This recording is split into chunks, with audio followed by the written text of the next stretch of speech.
Hello, we are very privileged to have with us today Datuk Ho Hon Sang, the CEO and the Executive Director of Masing Group Berhad.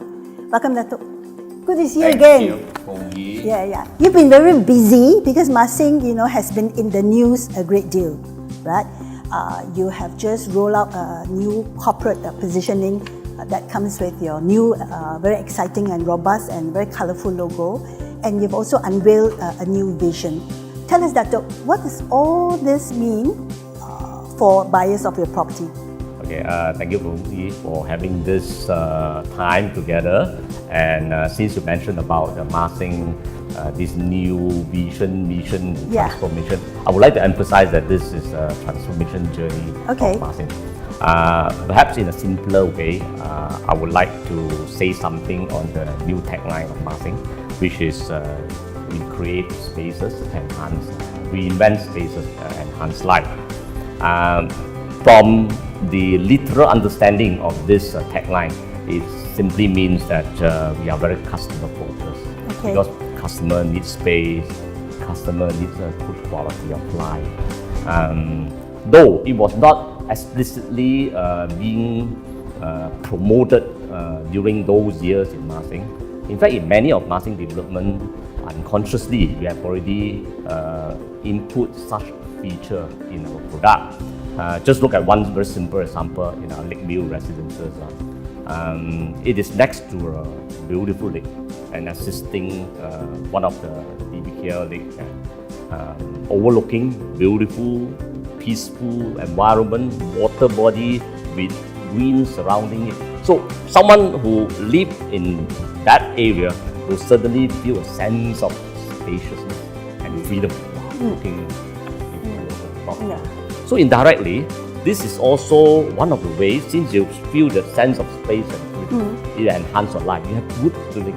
Not only that, on top of that, we have built one of the biggest podium, that nature-themed podium. 3.11 acres is huge, 3.11 acres, you can build many houses there. We use that podium on top of the, the center, in the center of the development, whereby we have various themes within that 3.11 acres. It gives the residents there, again, a sense of space, a place where they can have fun and have happy times with the family members and whatnot. So, moving into the future, since we emphasize on reinvent spaces and enhance life, we now really focus and emphasize on our product, on our concept, on our design, towards this direction, so that we really live. That's very good, Datuk. But we all know that all this don't come cheap. And we are talking about, a time where affordability is of grave concern to a lot of people. So how do you converge the ability to be able to provide this kind of living spaces, enhancing the quality of life, but yet make it affordable for buyers? Yeah, absolutely right. Because from day one, when we embark on similar design, which I've been talking about, we are very mindful of the maintenance charges. We look at various aspects, say from power consumption point of view. We would look at certain areas whereby the ability to save, to consume, the consumption will be lower, instead of just simply put in the design whereby power consumption is so high. Say for example, like if we have fountain, then we cut down some fountain area, still have some water feature, but not excessive. Easy maintenance and not consuming a lot of power at the end of the day.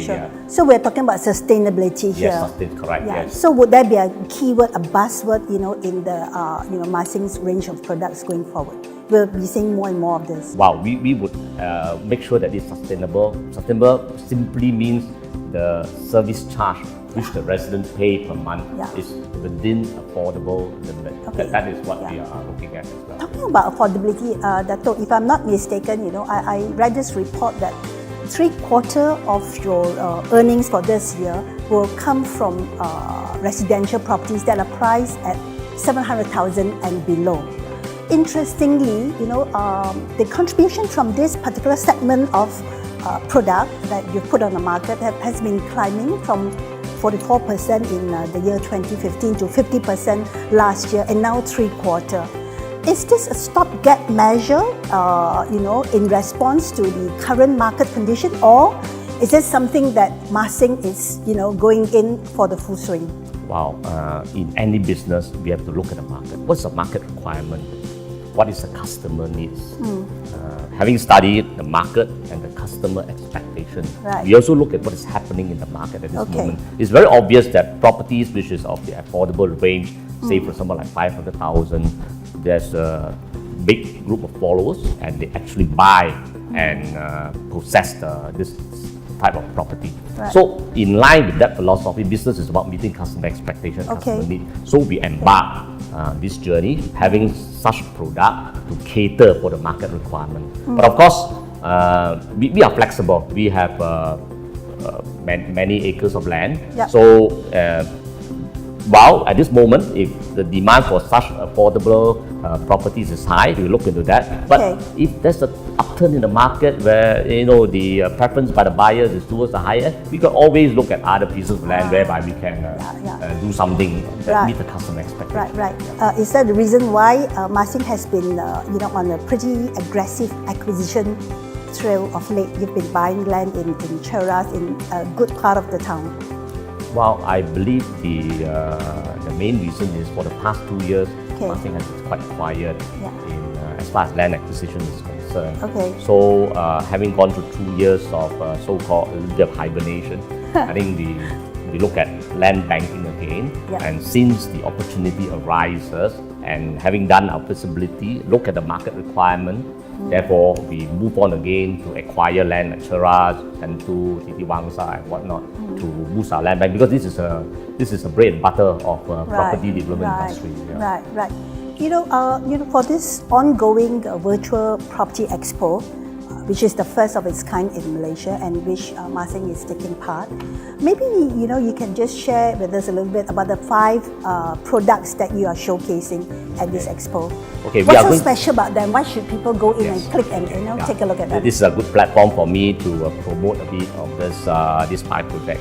Number 1, which we are very proud of the development, we call it Desara Central, is located at PJ North.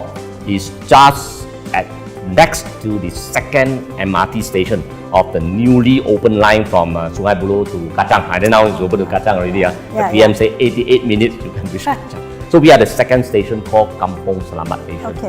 It's an integrated development, a mixture of dwellings, and people live there, SOHO, and also retail space at the bottom. And this development is connected to the station. The Kampong Selamat station is just about 100-200 meter walking distance, very nicely connected. So it's very easy for people who live there to go into the station and go to other place. So that is this Desara Central. Secondly is the Lakeview residence, which I mentioned just now, is located along at the back of Jalan, is parallel to Jalan Kuching, in the vicinity of Taman Wayu, which I believe many know where is Taman It's a very Wayu. matured area. Yeah, very matured area. So it's a very much sought after development. And again, it is also very in proximity to public transportation, very near to the KTM Jalan Kuting station, and also within distance from the upcoming MRT2 station called Kampong Sri Delima. So it's also one of the very accessible development. The third one is we go back to the south. We have the Meridian Medini. Meridian Medini is special in the sense that it is in a special zone whereby those eligible business people who live there, who do business there, will be tax-free. They enjoy some tax-free. And it is in the vicinity of Legoland, the whole Medini Iskandar, Edu City, Marlborough College, Raffles College, and whatnot, that area. So other than that, we have Southview. Southview City is just 19 kilometers from the KL city center. And it's just next to KL Seremban Highway. Those who fly KL Seremban daily, you will see the buildings are up already, very nicely built buildings, and we have a dedicated interchange. So though it's 19 kilometers, because realistically 19 kilometers, if you travel 110 kilometers per hour, it's just 10 minutes. And from there, you can get out from the interchange, Southview interchange, the proposed which will be opening up in January. So within 5 minutes, you will reach your home already. The other one up north, Penang, we have a Feringgi resident. Feringgi, I think no further Introduction, explanation. yeah. It's already in the Datuk area next to the beautiful seaside. In the vicinity, there's international schools and next to very good hotel, the resort hotels and whatnot. So these are the 5 projects which we are going to promote in the Virtual Expo initiative. Yeah, Datuk, I think if there's one word that seems to have crept up, in your description of all these 5 projects, it would be connectivity. Yeah, and accessibility, right? Obviously, even down south in Medini, it's about the location being very strategic to the up and coming developments that's coming up very quickly, and also up in Penang. Yeah. If there's one question that consumer would need to ask, yes, every other developer would be promoting things like accessibility and connectivity as one of the USP. What would be the difference in the case of Masing? You see, in Masing, because connectivity, there are many types of connectivity. Road connectivity, rail connectivity, or now bicycle connectivity and whatnot. But this development, in a few of that development, at least 3 of them, we are talking about public transportation connectivity. Okay. So that is very important, because moving forward, we have to emphasize about public transportation. Even moving into the future, there's a lot of prophets who tell us that in the future we don't own cars. Yeah. It's all covered by either Uber cars or Grab cars. So public transportation is very important, because the government is going to emphasize, going to spend so many billion, MRT 1, MRT 2, MRT 3. Right. So we match the government aspiration, and also promote travel through a public manner, rather than driving your own car, consume fuel, contributing to the carbon dioxide emission, the footprint and stuff like that. Yeah, that maybe you can just share with us a little bit, like for a millennial looking for his or her first home, for instance, which of these 5 projects would be suitable for a person in that range? Okay, I would see, basically Peringgi is more on homestay and near to resort area. Medini more on hospitality, leisure, and the place where you want to live there because you have to enjoy some tax incentive. Right. So basically the other 3, Lakeview, this Southview, and Disara Central. These match the financial capability of the millennials or first home buyers. So there are products there which can adjust or get adapted to the financial, the ability for them to buy and then to pay for it over a period of time through installment. Right. So maybe let's be a little bit more precise, right? What is the price range that we are looking at? Wow, in Lakeview we have even 300,000. Okay. Yeah, ranges up to 700,000-800,000. So there's a range, so you can choose. Very nice, like our residency Sriwaya is 300,000, 800 square feet. These are leasehold or freehold properties? Leasehold land. Leasehold land, with the exception of Southview, Bangi. Okay. Disara Central and Lakeview are leasehold. Okay. Southview City, Bangi, freehold.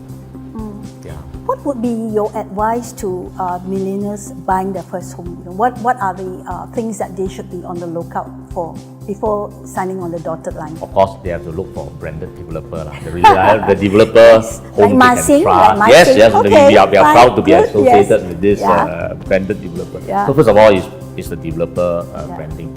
Secondly, of course, location. But having said that, now location, though it's important, but you have to look at it you have to strike a balance, location versus accessibility, whereby, do you have easy transportation?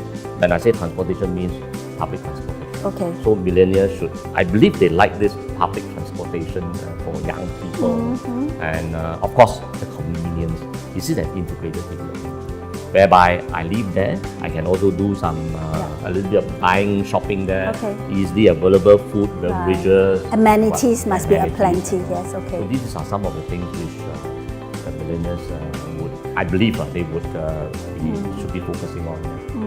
In the days ahead, moving forward, would Masing be concentrating a little bit more on this segment of the market, looking at the up and coming, the younger generation, looking towards owning their home? Certainly, yes. Yeah, we will be focusing on this area, whereby accessibility and whereby it's a form of integrated development. We are looking at that area as well. Yeah.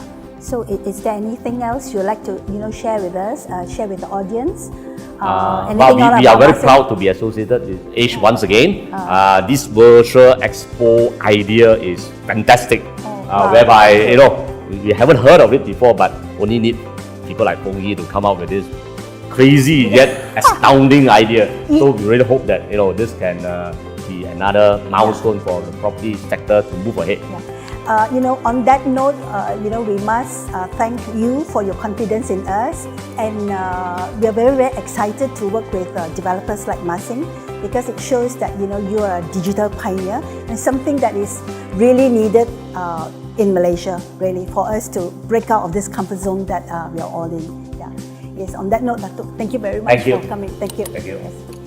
Ladies and gentlemen, we have it there. Datuk Ho Hon Sang, the CEO and the Executive Director of Masing Group Berhad. He just joined us on Facebook Live on the AGE Property Malaysia, and this program is brought to you in conjunction with Malaysia's first ever virtual property expo. Thank you for joining. Stay tuned.